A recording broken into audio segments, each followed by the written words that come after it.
Alors, revenu universel, utopie ou réalité future? Comment le financer?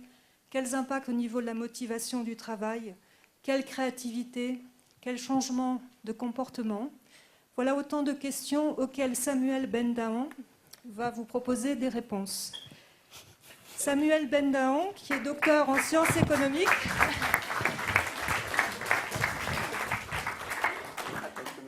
Samuel Bendahan, très dynamique, qui est donc docteur en sciences économiques, chargé de cours à l'EPFL et chercheur post-doctoral à l'IMD. Donc je passe la parole à Samuel. Le micro, c'est bon. Merci, je vous remercie de votre attention. Alors, on n'a pas beaucoup de temps pour parler d'une thématique extrêmement intéressante, mais je pense que le débat n'en sera encore que d'autant meilleur. Revenu universel, avenir ou utopie? Je vais essayer aussi rapidement que possible de vous dire ce que les dernières et les plus récentes théories économiques nous disent à ce sujet. Parce que finalement, on a eu de nombreux économistes qui nous ont expliqué pourquoi on vit dans le système dans lequel on vit maintenant. Et peut-être qu'il faut poser la question aux économistes d'aujourd'hui sur quelle sera la société qui sera juste pour demain. Alors, c'est quoi le revenu universel?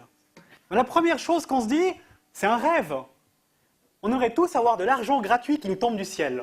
Rien besoin de faire. D'autres personnes disent, mais ça va rendre les gens paresseux. C'est vrai, si vous recevez tout cet argent qui tombe du ciel, pourquoi travailler? Pourquoi contribuer à la société alors qu'elle vous donne tout? Et vous aurez encore des personnes qui vous diront, mais c'est trop cher. Ce sont, à mon avis, les 3 premières questions qu'on se pose quand on parle de revenu universel. Je vais essayer, pendant ces quelques minutes que j'ai, de juste vous dire ce que j'en pense et ce qu'en pensent certains économistes. Alors, pour commencer, j'aimerais quand même discuter d'un point important qui est l'argent et le bonheur. Vous avez tous entendu cette fameuse phrase « l'argent ne fait pas le bonheur », mais vous n'y croyez pas, non? Eh bien moi je vais vous dire ce qu'on en dit de l'argent et du bonheur. C'est un chercheur qui s'appelle Daniel Gilbert et un autre chercheur qui s'appelle Daniel Kahneman, qui est au prix Nobel d'économie, qui ont fait des recherches sur le bonheur des gens. Alors vous pensez c'est ça, le résultat du bonheur des gens, hein? Plus on a d'argent, plus on est heureux. Ou bien peut-être que des personnes se disent encore autre chose. Moi, mon but dans la vie, c'est d'être riche, parce que le bonheur et l'argent, ça donne ça. Hein? Quand on a un peu d'argent, c'est cool, mais si on est vraiment riche, alors là, c'est génial, c'est le paradis. En réalité, ils ont regardé ce qui se passe avec ça. Qu'est-ce qui se passe? Eh bien, ça ressemble plutôt à ça, la courbe de l'argent et du bonheur. Au début, d'avoir de l'argent, c'est important pour le bonheur. Parce que si vous n'en avez pas, vous ne mangez pas, vous ne dormez pas, et vous n'avez pas vos besoins vitaux, culturels, sociaux qui sont remplis. Mais au-delà de ça, plus on avance, plus l'argent ne fait pas le bonheur. Très intéressant, c'est qu'on a même les chiffres. Les 2 chiffres, c'est 50 000 $ par an et 100 000 $ par an aux États-Unis. À partir de 50 000 $ par an, ça commence à plus avoir trop d'effet. À partir de 100 000 $ par an de revenus, eh bien sachez que si vous gagnez plus, ça ne vous rendra pas un tout petit peu plus heureux, mais plus du tout. C'est étonnant, hein? Parce que réfléchissez au nombre de décisions que vous prendriez qui vous rendraient vraiment malheureuse par rapport à votre vie familiale, par rapport à vos valeurs, par rapport à votre vie personnelle, pour gagner 50 000 francs de plus par an. Eh bien, si vous gagnez déjà 150 000 francs ou 100 000 francs, vous le feriez, vous sacrifieriez des choses qui sont importantes pour vous, pour rien. En tout cas, c'est ce que ces chercheurs ont fait sur une très grande population de gens, et ils se sont rendus compte de ça. Pire encore, le même chercheur, Daniel Gilbert, a fait une étude sur 2 catégories de population. La catégorie de population qui a gagné des millions de francs à la loto, une catégorie de population, une autre catégorie de population qui a eu un accident grave et des séquelles suite à un accident de voiture, style tétraplégie. Puis il a demandé aux gens, 1 an après leur accident ou leur gain à la loto, à quel point ils étaient heureux. Vous vous dites, mais ces gens, les gens qui ont gagné à la loterie devaient être aux anges, les gens qui ont eu l'accident, ça doit être le drame. Eh bien, ils n'ont trouvé aucune différence de bonheur entre ces 2 catégories de personnes. Ce que je veux dire par là, c'est que ce qu'on croit sur ce qui va nous rendre heureux et ce qui vraiment nous rend heureux sont 2 choses extrêmement différentes. Donc n'attaquons pas le fait que les gens, disons, le fait qu'on va gagner de l'argent ou qu'on doit gagner de l'argent pour être motivé, ne disons pas ça en étant sûr de ce qu'on dit. Parce que toutes les enquêtes qu'on fait mettent un doute là-dessus. Il existe une veine d'économistes qui a beaucoup de succès aujourd'hui qui s'appelle les économistes comportementaux. Je fais partie de ces personnes-là qui ont développé des théories économiques empiriques basées sur les vraies personnes, qui montrent pourquoi et comment les gens ne se comportent pas comme les modèles économiques traditionnels le disent. Pourquoi, si je vous donne de l'argent et je vous donne la possibilité de le donner anonymement à quelqu'un, Économiquement, c'est bête de le faire, réellement, vous le faites. Alors, revient la question suivante, l'argent pour motiver. Pour ça, je vais vous parler d'une autre étude qui est très connue, de Rusticini, qui est une étude sur des crèches en Israël. Alors, les crèches en Israël avaient un problème, les gens étaient en retard. Les parents venaient chercher leurs gamins en retard. Le problème du gamin, c'est que vous ne pouvez pas le laisser traîner sur le bord de la route, donc vous restez ouvert jusqu'à ce que les parents viennent chercher leur enfant. Alors qu'est-ce qui se passe? C'est embêtant, et vous dites aux parents, écoutez s'il vous plaît, c'est vraiment problématique, on doit travailler, nous on a aussi des enfants à la maison, blablabla, ça nous embête. Résultat, vous avez sur ce graphique un certain nombre de retards. Mais les chercheurs se sont dit, bon, eh bien on va faire quelque chose, on va mettre une amende. Pourquoi? Parce qu'on en a marre que les gens viennent en retard, donc nous mettons une amende sur les personnes qui viennent en retard, comme ça nous allons réduire les retards. Demandez-vous, à votre avis, de quel pourcentage ça a réduit les retards? De combien? Je ne sais pas, 50%? Plus de retard parce qu'on fait payer? Non. Eh bien, ça a augmenté. Vous avez en bleu les retards, et en rouge les retards des crèches qui n'ont pas mis d'amende. Ils ont comparé les deux. Vous mettez une amende, vous leur dites maintenant vous payez, et les gens arrivent plus en retard. Pourquoi? Quelqu'un peut me dire pourquoi? Alors, il y a deux raisons. Il y a le montant de l'amende, première raison, peut-être que l'amende n'était pas assez chère. Puis il y a deuxième raison, c'est que vous avez changé la motivation des gens à ne pas arriver en retard.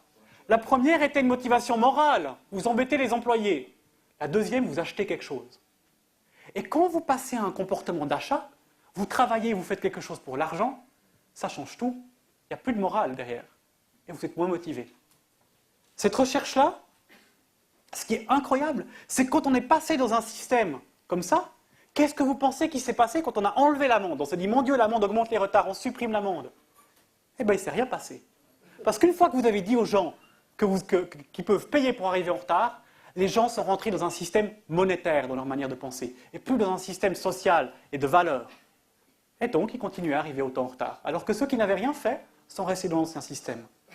Dans la recherche, on appelle ça la différence entre, d'une part, le transactionnel, la relation de travail ou sociale basée sur la transaction, je fais quelque chose pour vous parce que vous faites quelque chose pour moi, face à ce qu'on appelle le transformationnel. Je travaille, je fais quelque chose, pas parce que je vais gagner de l'argent, mais parce que c'est ma motivation intérieure, la motivation intrinsèque qui m'y pousse. Et là encore, les études se corroborent toutes. Lorsque vous êtes poussé par la motivation intrinsèque à faire quelque chose, en particulier un travail, votre performance, votre productivité, mais aussi votre satisfaction, tout cela est démultiplié. Alors pourquoi rester dans un système transactionnel? Ben, voilà le problème. C'est que l'argent pour motiver, ça ne marche pas aussi bien qu'on le croit. Pourtant, notre société paye des salaires en fonction de la motivation qu'on veut donner. Ils ont fait une étude avec Dan Ariely, un autre économiste comportemental, en Inde. Pourquoi en Inde? Parce qu'ils ont une super possibilité en Inde, c'est que les gens ont des très bons salaires, très bas salaires, pardon.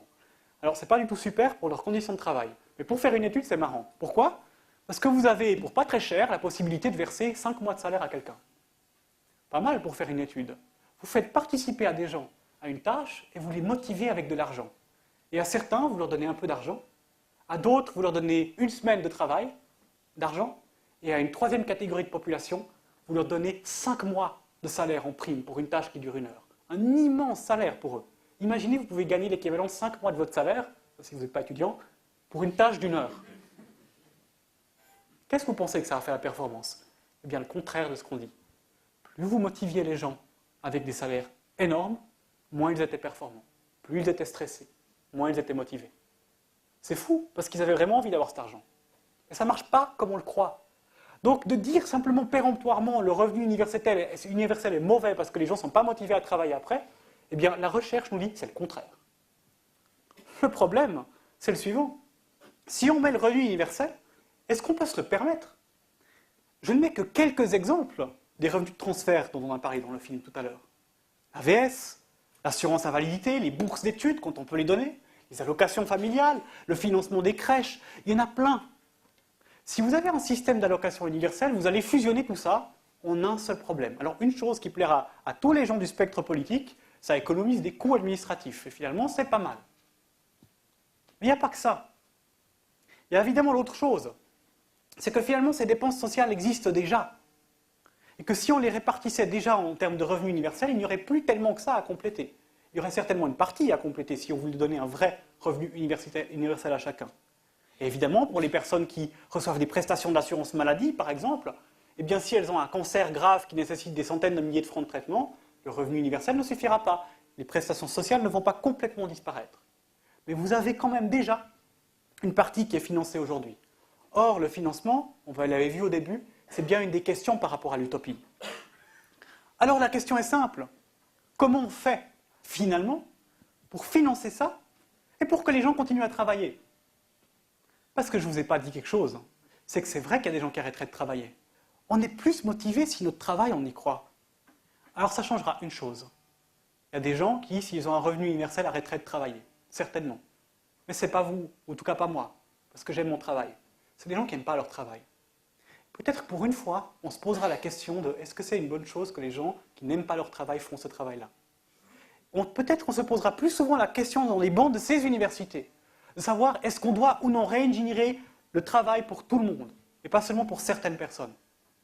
Et enfin, peut-être quand on donnera des revenus du travail, parce que l'allocation universelle ne dit pas il n'y a pas de revenus du travail. Quand on choisira et on fixera ces revenus, on sera obligé de fixer des revenus du travail, de façon à ce que les personnes qui font ce travail ont vraiment envie de le faire, et pas sous forme d'une sorte d'esclavage des temps modernes, où les gens qui font les travaux que nous ne voulons pas faire, eh bien les gens qui le font, c'est ceux qui n'ont pas le choix. Là, tout le monde aura le choix. Et puis une dernière chose. Le Danemark est un pays connu pour ce qu'il a fait au niveau social en termes de combattre le chômage. Nous avons récemment en Suisse voté une loi sur l'assurance chômage qui durcit les prestations pour le chômage. Le Danemark a fait le contraire. Le Danemark, quand il avait 12% de chômage, a dit « Nous allons fournir 4 ans de prestations de chômage, 90% du salaire pour les gens. » Qu'est-ce qui s'est passé? Le chômage a divisé par 2. Vous avez une baisse du chômage alors qu'il y a cette prestation-là. Alors, j'ai oublié une chose, ils ont fait ça, et ils ont aussi mis d'autres choses, qui est la partie flexibilisation du marché du travail, donc les gens pouvaient être aussi licenciés plus facilement, donc les gens engagés aussi plus facilement à cause de ça, mais aussi, pendant ces 4 ans, vous n'étiez pas, bien sûr, livré à vous-même, on essayait de vous trouver un travail qui allait bien. En Suisse, la reconversion professionnelle est très difficile. Au Danemark, c'est ce qu'on appelle l'activation, elle a été promue par les autorités.